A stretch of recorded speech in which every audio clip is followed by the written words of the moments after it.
Counselor? There's a raccoon stuck in the vending machine. That's so annoying. I wanted a snack. Welcome to Trail Mix. Our mini episodes from Camp Counselors podcast. Each week, the stories come from you, our Camp Shady Birch campers. We want to hear your juicy gossip, Top secret confessions, embarrassing and scary stories. and sprinkle in our sage counselor advice. Trail Mix is for the campers. And God, do we love ya. Hey, happy campers! Welcome back to Trail Mix. This is our mini episode where we read listener-submitted stories, brought to you by listeners like you.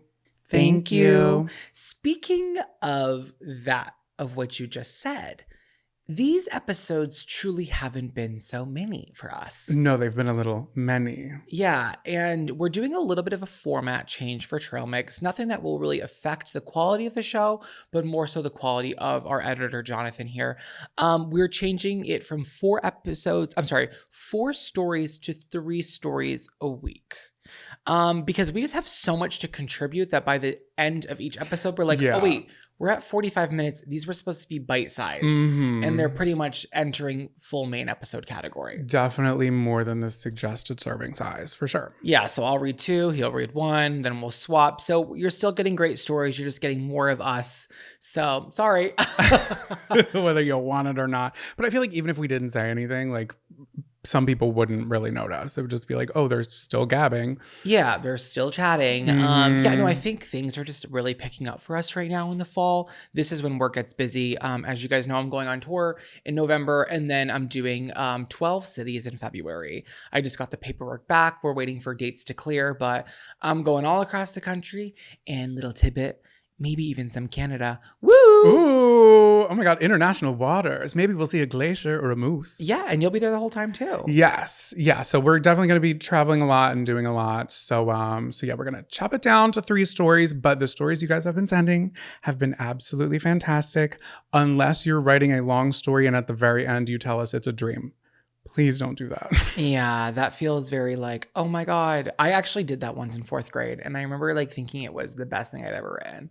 And maybe it is. was. Yeah. Maybe it was. It was imaginative. That's okay when you're not, trying to have a true story put out into the ether. It was just like a 10-minute story. Yeah, I think our stories are soaked in truth or at least delusion, but there is some sort of truth in that. And speaking of stories, I have a camper writing in needing advice about a terrible mother-in-law.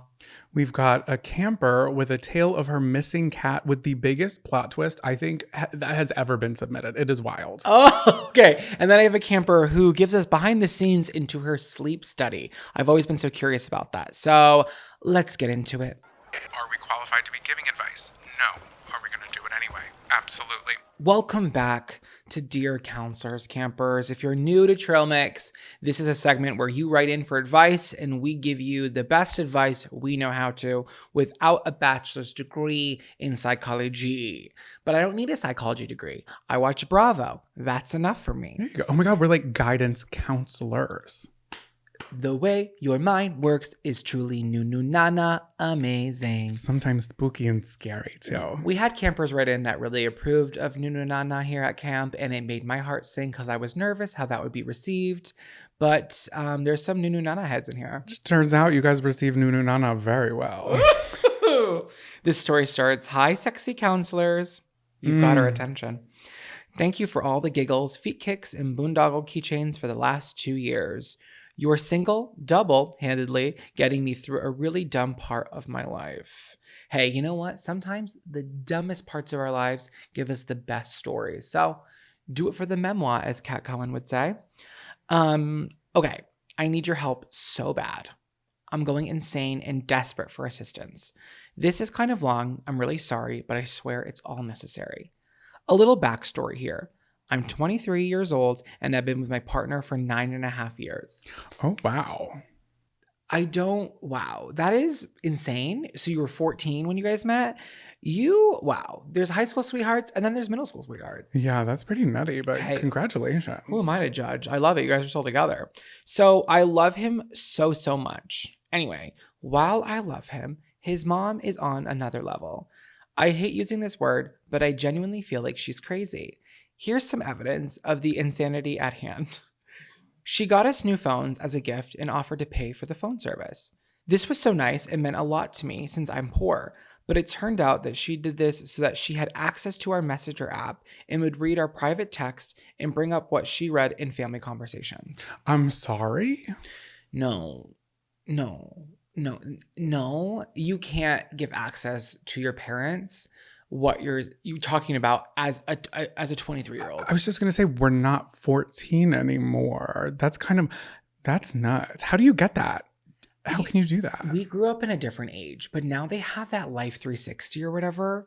And I don't know if that you can see I know that's like location based, but is there like a I don't know. I've never heard of her. I don't know what that is. You don't know what Life 360 is? I've literally never heard of it before. It's kind of like Find My Friend, but like parents pay for it. And I think it gives them more features. Parents, let us know in the comments below if that makes sense. But that's my theory. That wasn't around when we were younger. Okay, we're old now. So that's gross. Anyways, she applies to out-of-state jobs for me without me knowing. Pause. What?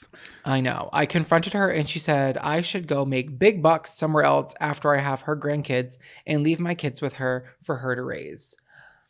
This is overbearing times 1,000, Camper. This is really crossing some boundaries here and actually just seem like, I don't know, threatening. Yeah, this seems really unhealthy. This is very controlling. Well, during a friends and family gathering, I was talking to my partner's friend about Subway in the backyard, and she told my partner I was trying to cheat. Well, I could understand this one, Camper, because sometimes when you're saying Italian BMT combo, that can be heard as I'm sleeping with my man's best friend. Like, I hear those two interchangeably. She's talking about Subway sandwiches, and the mom's like, "You're cheating. You're a dirty little cheater over there with your ham wallet." I love that your mind went to British. It's a little bit. It's a little Cockney. Oh, she's taking the tube, isn't she? Taking a tube down to Essex. Yeah, it's always Essex. Fuck London. I'm sorry, London campers. I love you. I've never been. I want some fish and chippies. I want to see your giant clock. Me too. Show me that big clock. I want to see Big Ben and ride him so hard. Okay. Last fun example happened on 4th of July. This is going to be a blast, I'm sure. Last year, my partner's family and his friends had a big party, and I sort of played host at their place. We were having an amazing night until this one bitch showed up. Let's call her Mandy. Mandy had always hit on my boyfriend and even tried to get me fired from a job after I told her to fuck off. This must have been Subway. Okay, true. And now she was here, pulling up to the house. I was mad and panicking. My partner's mom came over to comfort me and told me it was my house too, and I had every right to ask her to leave. Okay. Maybe his mom was on my side for once. The moment Mandy got out of her car, I said, "Hey, I'm sorry, but you weren't invited and I'm going to have to ask you to leave." That's funny because in my head it's like, "Hey, I'm sorry, but you were not invited, so I'm going to have to ask you to leave." It's probably that. Yeah. Yeah, you're probably right there. Well, I was talking to Mandy. My partner's mom switched up the narrative, went inside to tell everybody I was starting a fight and needed someone to come hold me back. His mom ran back out to where I was with the family from inside behind her. Okay, so she brought them up. She was like, "Look at this, guys. Get Jerry Springer on the scene. RIP. His mom then proceeded to yell at me and said she was going to have to call the police on me if I didn't calm down and either get inside or leave. See, this is Camper. This is when we need the ring footage. Because were you being crazy? I'm on your side. I'm on your side. But I just what were you doing to warrant a police call? This is so gaslighting. This is gaslighting. Stinky. It's so gassy. Well, that's funny that you say that because her partner didn't even know what the hell was happening because Where's he? He's an IBS boy and was in the bathroom the entire time. And Camper, as an IBS survivor, I speak on behalf of the community as a representative of IBS Survivors International. When duty calls, it can be the worst time of your life and you have to shit. So I think your partner wanted to be there, but when the devil's working his way through your colon, you must sit and accept your fate. So that's why he was in the guest bathroom, half bath on the 2nd level. So these people thought I was attacking Mandy and flocked around to comfort her.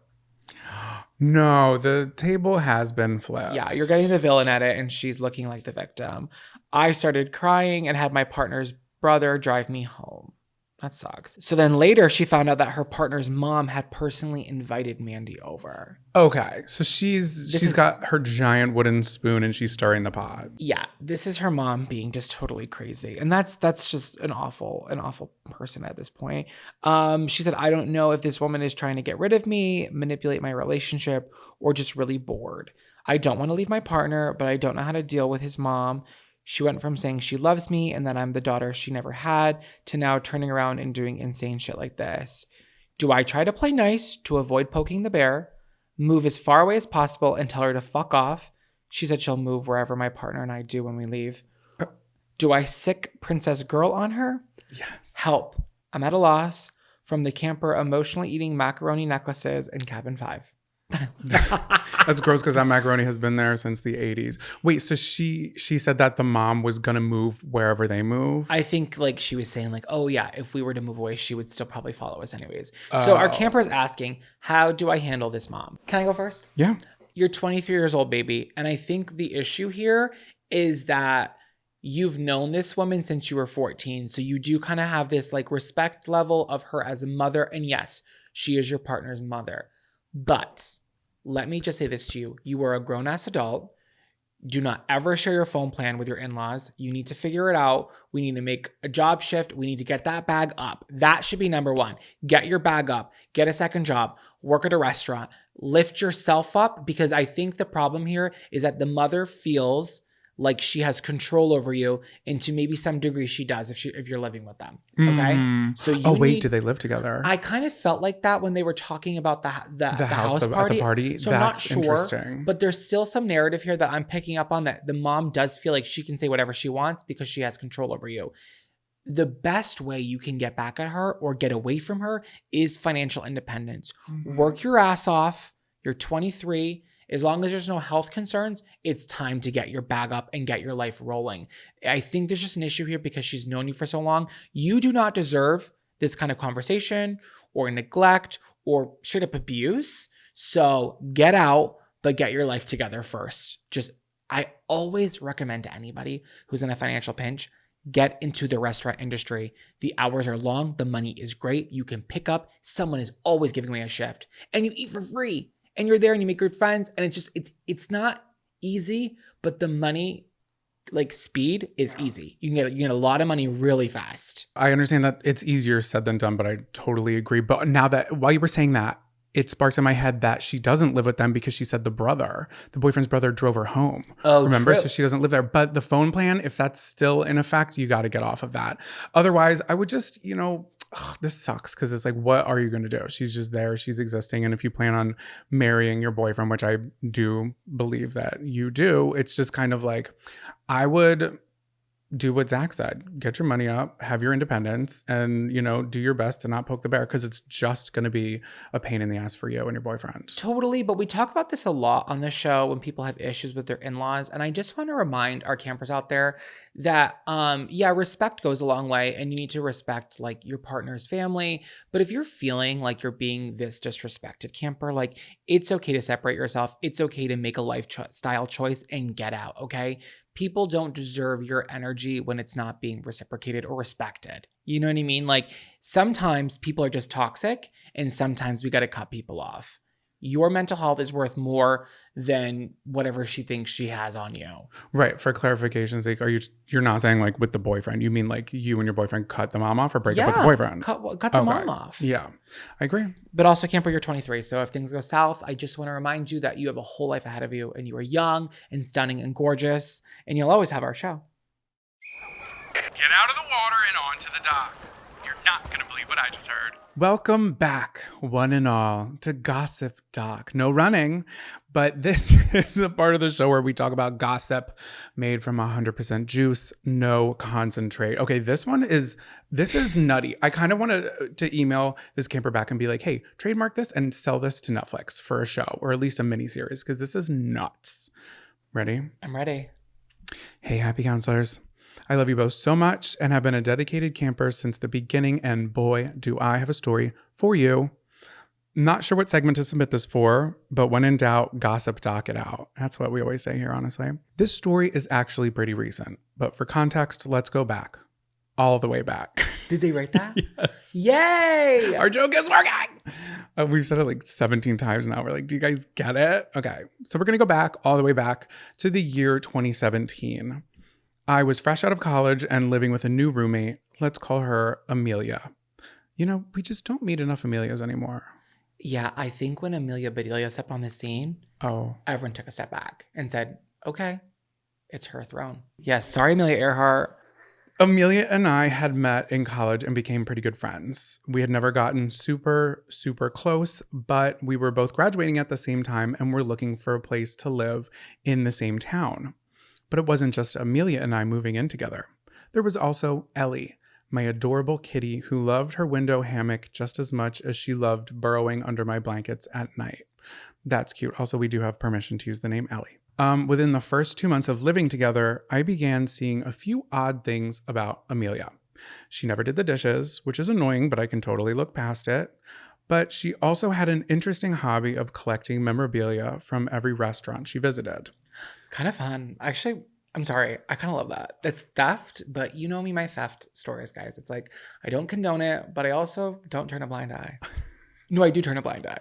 What's that expression? I never know. You turn a blind eye. You're like, oh, I don't see what's going on over there because that's my blind eye. Yeah, but then what I mean is I'm watching because I like it. Oh, I see. I see what you're saying. I'm actually not turning. I'm staring. No, you're hardcore staring, which you need to stop doing on the subway. Sorry.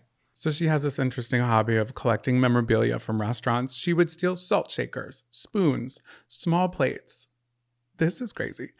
And one time, she even got away with stealing a plastic water pitcher after a boozy brunch with her cousins. Weird, but okay. Yeah, that's easy though. That's easy to steal. Yeah, that's not a big enough bag. That's just doing it just to do it. Yeah, well, the water pitchers are good. The Olive Garden had good ones. I think it's really great to steal steak knives. Why am I saying this? Don't do it, but if you did. Like Texas Roadhouse has a really great one. So if you visit 4 times in a calendar year, you have a set of steak knives. Oh my God, that's great. Yeah, and they're good. They must be sharpening them there. We don't have a set of steak knives at all. All of our knives are like, it's like an adoption center. We've all just taken them from all walks of life. The handles are not the same color. Some are dull, some are sharp. It's just like, it really is like Annie. I just love that everyone, no matter where you are, has your favorite silverware. Like you have your favorite spoon, your favorite fork, and the knife that you know will work. We're also missing a fork. Sorry, campers, to get off track, but we're missing a fork. I've never had a missing piece of silverware until I moved in with you. And that's all I'm going to say about that. Because I know it wasn't me. And I'm not trying to gaslight you, but listen, the proof is in the pudding and the proof is in the bottom of the landfill. Well, only one of us has admitted from stealing cutlery, but back to the story. So, okay, weird, but okay. But Ellie, the cat, but Ellie loved Amelia and the two became close. At first, it was sweet how my new roommate bonded with my kitty. It was also strange how I almost got jealous when Ellie began sleeping at the bottom of Amelia's bed instead of mine. I mean, she only knew the girl for 2 months and I had cared for her and cuddled with her for over 5 years. I had an out-of-town wedding for my cousin in Texas. I lived in Missouri at this time. Amelia agreed to take care of Ellie while I was gone, which was really great and I appreciated it. But now I've grown to regret. So I go to the wedding, and the day before my flight home, I get a call that I never wanted. It was Amelia. Ellie had gotten out while she was carrying groceries. Ellie was strictly an indoor cat. I was gutted and felt helpless being hours away, but cats are smart, and you always hear stories about how they'll find their way back home. Amelia was very upset on the phone call and super apologetic. She said before she had called me, she had gone around the neighborhood with the neighbors for hours, but no Ellie. For the next month, we searched tirelessly for my cat. I walked the streets, shaking treat bags, calling her name, and peeking under every bush, hoping I would see her shimmering green eyes peek right back at me, jump into my arms, and be happy and safe back at home where she belonged. But weeks passed and there was no sign of her. After 3 months, it really sat in. Ellie was gone, and she wasn't coming back. I was absolutely devastated. I couldn't help but blame Amelia. How could she have been so careless? Ellie had always been there to comfort me on my bad days. That cat had been with me through my hardest breakup, and she was there to cover me in love and cat hair when my dad lost his fight against cancer while I was away at college. But now I was grieving the loss of Ellie, the one who always comforted me when I felt broken. I needed her more than ever, but she was gone. Amelia and I eventually moved into separate apartments, and as time passed, we drifted apart. Fast forward to July 2024. Out of sheer curiosity, I decided to snoop on Amelia. I don't usually go on Facebook, but that day, something made me log in. To my surprise, she had unfriended me, which was surprising because we had left on good terms. Her profile wasn't private though, so I scrolled out of curiosity. Then I see it. A post Amelia had shared on Facebook back on April 13th, 2022. It was a memorial dedicated to a woman. Or at least that's what I thought. You guys are not ready for this one. In the picture that was shared, the woman was holding a cat. Oh my God, this woman is holding my cat. It was Ellie. This is what Amelia wrote in this Facebook post, okay? Today, we said goodbye to our sweet Ellie. She brought so much love, comfort, and joy into our lives for so many years. The memories of her snuggles and playful spirit will live with us forever. Rest easy, Ellie, and thank you for all the love you gave us. Campers, our jaws like not on the floor. When I read that part, I was like, okay, where is this going? Bitch, I'm sorry. Okay, I couldn't breathe. My stomach dropped and so did my jaw. Ellie had never ran away. Amelia had taken my cat and given her to her mother. I knew it was the mom. I clicked her mom's profile tag so fast. I scrolled through years of her mom's profile and there she was, picture after picture of Ellie living a whole new life. What the actual fuck? It felt so surreal. It felt like I was in a bad dream. I'm still wrapping my head around this. At least she had the decency to not rename her, ? I know. And at least I now know Ellie wasn't scared and fending for herself out on the streets. But finding all of this out, finding out all of this betrayal and that Ellie had crossed the Rainbow Bridge over 2 years ago has me shook. For months, Amelia watched me cry over Ellie while she sat there knowing the truth, pretending to share my pain. I mean, Amelia was right there beside me, shaking treat bags, calling Ellie's name while looking for her. She comforted me when I cried, telling me, don't give up hope, we're gonna find her.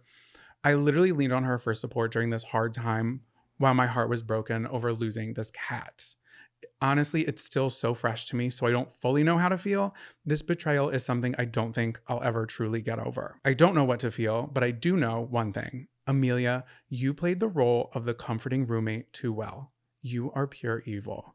And to my sweet Ellie, may you rest in peace.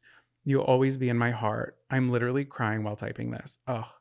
Thanks for listening. Signed, the catless camper in cabin 20. Oh my God. That's literally insane. And I honestly feel like, should we get Amelia's full name and just like dox her? Like, that's crazy. Literally name her camper. I have this camper's email. Maybe we'll like follow up with her because that is crazy. If that just happened like this July, she just found out this July. No, this is crazy. And I also think the fact that she was by your side shaking treats on the street when she knows that she's at Gam Gam's house.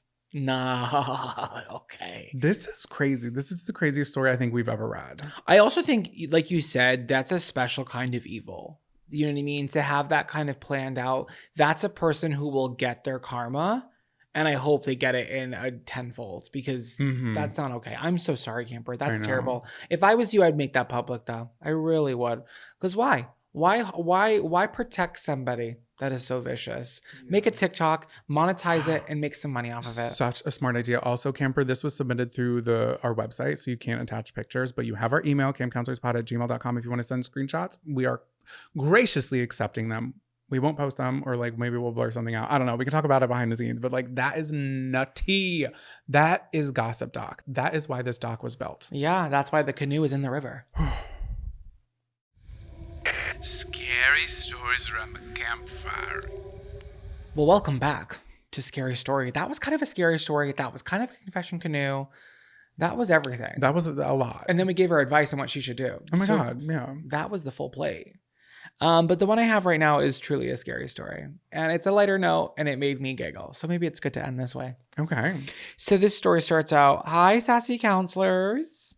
I want to start off by saying I love the podcast and joined Cabin 5 a few months ago.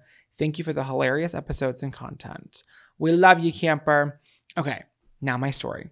About 10 years ago, I had to go for a sleep study as I was experiencing fatigue even after a full night's sleep. Honestly, same. Sometimes I wake up so tired. I'm like, I got 9 hours. I don't get 9 hours of sleep. I can't even go to a sleep study because I wouldn't sleep. I slept 4 hours last night. Yeah, but you operate on that. Somehow, by the grace of God. It's because Buffy wakes you up. Buffy will find the crunchiest little thing. I should read her that story. I should read her that story about Ellie. Yeah, I'd be like, this will be you. And it will be someone you don't even like. She's going to be like, anyway, shut the fuck up. So back to the story. My neurologist thought it could be the quality of my sleep and that I may have sleep apnea. A sleep study requires a patient to stay overnight for observation. This is my worst nightmare, camper. I've always thought I needed one of these, but I'm too scared to go. So a sleep tech covers you with wires to monitor your heart, breathing, and brain activity. I had to be at the office around 8 p.m., so I had dinner, and then, of course, I wanted a sweet treat. I decided to try a new yogurt that included extra protein. I thought this would keep me happy. Little did I know. 8 p.m. arrives, and I go to the sleep center, which is basically a hotel room. The tech shows me the room and the bathroom, which I noticed had another door attached. I said, "What is on the other side of the door?" She casually tells me another patient's room is attached. I had to share a bathroom with an 80-year-old man. The night is going great. So I get ready for bed, and the tech is prepping me with the sticky glue and starts attaching wires. It's in my hair, on my temple, basically on my titties. I ask her, "Am I really supposed to sleep with all this?" She said, "You'll get used to it in no time." I couldn't get used to it. After the tech leaves the room, I try to get comfortable, but it's impossible with the wires all over me. I typically sleep on my side in the fetal position, but I didn't want to detach the wires, so I slept on my back like a corpse with my hands on my chest. After about 20 minutes of stressing about falling asleep, the tech speaks over a loudspeaker. "Just sleep like you would at home, honey." That's so, I'm like, oh my God, you guys are literally watching me. Like, can you see my dreams? Like, I'm good. Like, you guys are here for the night, so don't rush the process. Well, our camera says, "Oh my God, they're watching me too." I thought it was all monitors from the wire, not a camera. Exactly. I never knew they were like, well, I guess they have to. Well, but also maybe it wasn't because they can see the little brain waves, right? So maybe it's just like a little walkie-talkie deal, and they're like, we can see that she's still awake because she's not in REM. No, baby, this is a camera story for sure, because we'll get into it later. But they have to see you sleep. I think that's a part of it. Oh. I don't know. Maybe if you're thrashing and they're like, "You're a thrasher." You levitated off of the bed. We're And getting a priest. They would know that if you did a sleep study. So she says, "Now I really start to panic. What if I don't fall asleep and this was all a waste? What if I need to do it all again?" In the midst of my panic, I feel a sharp stomach pain and hear the most distorted gurgling. I did not need this right now. Now I begin to panic about my stomach. I thought, what is bothering my stomach? The new yogurt. I desperately needed to fart, but I know they're monitoring me. I feel the pressure of my gas moving up my stomach. The pain is unreal. I start to sweat. I can't have diarrhea here. There's wires, cameras, and not to mention Neil in the room next door. Well, somehow a miracle occurs. I try some deep breathing and I fall asleep. Honestly, campers, every time I need to fall asleep, if I do deep breathing, I fall asleep. Deep breathing there's something about it. That's how the military go to sleep. I watched a former Navy SEAL on TikTok who says he does deep breathing before he goes to sleep and pictures the air going from the top of his head to the bottom of his toes and then down his arms. And he does that on repeat until he falls asleep, and it works. Oh, maybe I should try that. I want to find you the video because I think that will be helpful. Yeah. Because he describes it really well. And I was like, whoa, it's like a mental thing. Because you're almost detaching your thoughts and only focusing on like the air going through all your extremities. And I think it just like puts me to sleep. So the morning comes and the sleep tech comes to my room. She said they got all the data they needed. And she said that after I relieved my gas, I slept so much better. Yes, counselors. While participating in a sleep study, I was informed that in my sleep, I was farting like a trumpet in a jazz swing band. Everyone heard the roars of farts through my distorted sleep. And you know what, campers? Those techs were roaring in there. They were roaring. Not it sounding like New Orleans. They're like, what, is someone playing the trumpet? The jazz swing band. Nope, that's the protein yogurt coming from our camper. Needless to say, I was embarrassed and I never want to do another sleep study in my life. I drove home that morning exhausted, covered in goo, and ready to take a poop in the comfort of my own bathroom. Sorry, Neil. My advice to anyone preparing for a sleep study, do not eat anything new before you go. Love, the gassy camper in cabin 7. P.U. Dinky. No, it's all good. I've always been terrified of the sleep study because I think I'm not going to be able to fall asleep in that kind of situation because I've seen pictures and it's really intense. But now you've unlocked a new fear in me. Farting in my sleep on camera. Unreal. Thank you for being so vulnerable and thank you for being a part of our camp. That is funny. Does anybody take a sleep study that went terribly wrong or like so embarrassing? I don't think I would do one. I would opt out. I'm like, I'll figure it out, you know? Yeah, I don't need that. I don't even know what sleep apnea is. That's when you like when you snore and you like stop breathing because you're like, oh, okay. Yeah. Well, maybe if it comes in, I don't really snore, do I? no, Kira does, and she'll hear that and she'll be pissed I said it. Oh, you don't snore either, but you do toot. I too. You toot. You're a rootin' tootin' good time. No, I No, don't. you literally do. The other Why thing would you you do say this on the mic? because we're like giggling and we're I'm gabbing getting and embarrassed. I'm getting hot. well, you also talk in your sleep and you gaslight me into saying that it doesn't happen. But it happened the other night where you again sat straight up, but I knew that it was happening this time. And you like asked me a question, but it wasn't English. And I was still up. I was on Farm Bell. The way I am like such a terror in my sleep. I'm screaming. I am thrashing. I'm pooping. I'm farting. Like, and then I'm like, why don't I feel rested? It's like, baby, calm the fuck down. I'm like literally like, boom, bop, bop, bop. I'm crazy. You are. You're entering like the freakiest part of your day, which should be the time you spend asleep. I can't stop entertaining. Literally, you simply can't, whether you want to or not. But campers, if you want to not stop entertaining and you want us to not stop entertaining you, submit your story. Yes, you at home with your ugly friends. Even you can be on this very podcast. Send us an email at campcounselorspot@gmail.com or campcounselorspodcast.com. You understand? Yeah, thank you so much for listening. We'll see you Wednesday. We'll see you Monday. And with that being said, lights out, campers.